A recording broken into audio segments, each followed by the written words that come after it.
Hello. Hi. Hi. Maayong gabi sa inyong tanan. Si Papa, pag i-describe ko si Papa, mabait, hindi masyado, masungit, pero higit sa lahat mapagmahal. Si Papa, sobrang mahal kami yan. Kahit di niya sabihin, nararamdaman ko. Nung maliit pa ako, takot na takot ako kay Papa. Kasi yung forma niya, parang guns. Bigote. Kaya hindi ako makalapit kay Papa. Hindi ko siya nilalapitan. Tapos yung may time na aalis kami ng bahay, pipicturan kami ni Ella. Nasa isip, magkatabi kami ni Papa, nasa isip ko, akbayan ko kaya to. Kung anong magiging reaksyon niya. Kinakabahan ako kasi baka mamaya magalit eh. Pero nagulat ako yung inakbayan ko siya. Tumingin siya sa akin, tapos ngumiti. Tapos kinis niya ako. Kaya isip ko, mabait naman pala eh.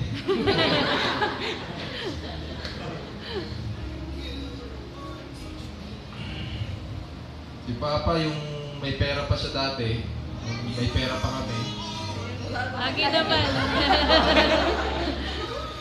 Kami close ni Papa eh. Oo, nandyan si Papa pero hindi kami masyadong nagkikita kasi minsan lagi siya wala. Natawag siya kay Mama, nasa Davao siya.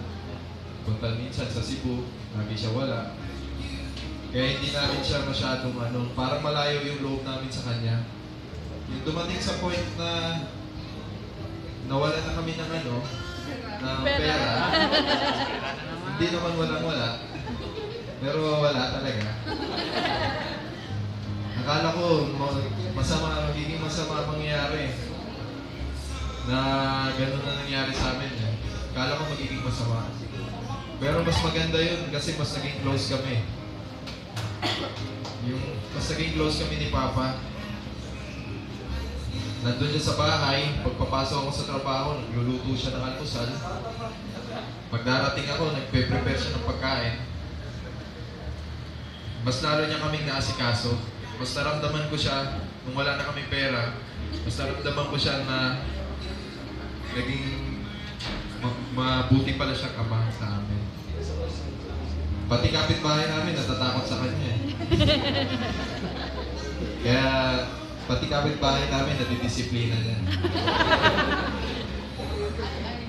Yung buong buhay ko, hindi ko na sabi kay Papa na mahal ko siya eh. Sa personal. Sa text, nasasabi ko pa, we love you. Pero sa personal, hindi ko pa nasasabi sa kanya na mahal ko siya. Kahit hanggang ngayon na nasa deathbed na siya, hindi ko pa rin sinabi na, Pa, mahal kita. Ayoko sabihin yun kasi baka isipin niya na nagpapaalam na ako eh. Kaya yung nakita ko siya nung nakaganon sitwasyon niya, syempre malungkot. Gusto kong sabihin kay Papa na mahal kita pa. Kaya mo yan, pero hindi ko sinabi. Baka sabihin niya na nagpapaalam na ako. Yung tinitignan ko si Papa doon, tapos ayaw niya pa matulog. Sabi ko kay Papa, Pa, matulog ka na pa. Para makapagpahinga ka na. Itulog mo na lang yan pa. Para mapahinga ka na pa. Matulog ka na. Sabi ni Papa sa akin. Ikaw kaya dito. Hindi na ako nagsalita. Naisip ko, sungit mo pa rin. Pero yung pangalawang araw na nakaupo ako, nakatulog na si Papa, mas nakita ko siya, pinipilit niya bumangon. Tinulungan ko si Papa, pinabangon ko siya. Tapos, sabi niya sa akin, Col, wala na palang pag-asa. Tinignan ko si Papa, hindi ko alam kung ano sasabihin ko eh. Napaluha na ako.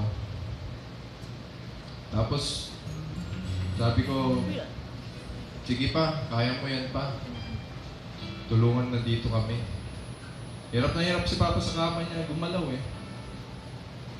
Ngayon, yung gagagawa ko na lang, tulungan ko siya para maging komportable siya. Yes, alas 12 hanggang 6, nakatayo ako sa kama niya. Inaayos ko yung kama niya, palipat-lipat siya, yung higa. Sinasabi ko, sige pa, labanan mo yan. Kaya mo yan. Ngayon, yung kaming dalawa ni Ella, nakatayo kay Papa, nakatingin si Papa sa amin. Yung malakas pa si Papa, laging sinasabi ni Papa kay Ella na, Ella, yung gamot ko. Ganyan si Papa kay Ella. Tapos kikis si Ella kay Papa. Kasi ngayon, nakatingin kami ni Ella kay Papa. Hindi na siya malakas eh. Hindi na gumagalaw yung kamay niya. Pero naigalaw niya pa rin. Tapos gumanon siya kay Ella. Tapos gumanon yung kamay niya. Sabi ni Ella, Kuya, ano yun? Sabi ko, kiss daw. Linis ni Ella si Papa.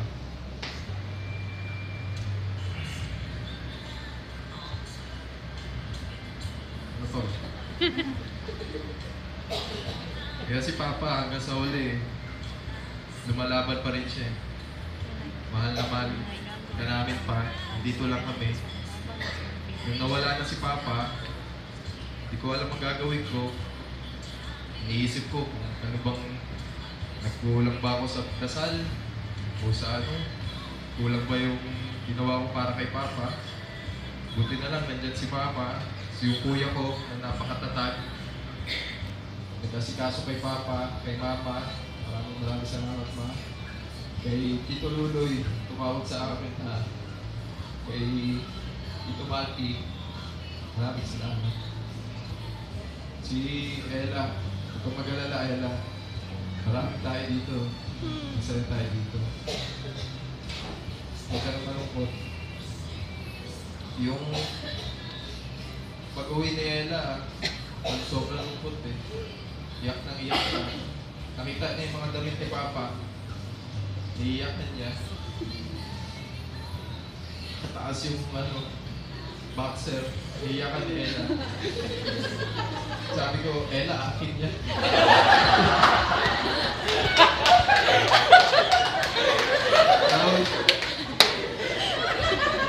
Gawin binato niya. Yun lang pa, mahal na mahal ka namin pa. Maraming salamat po sa buong Eduardo at mga kaibigan. Maraming salamat.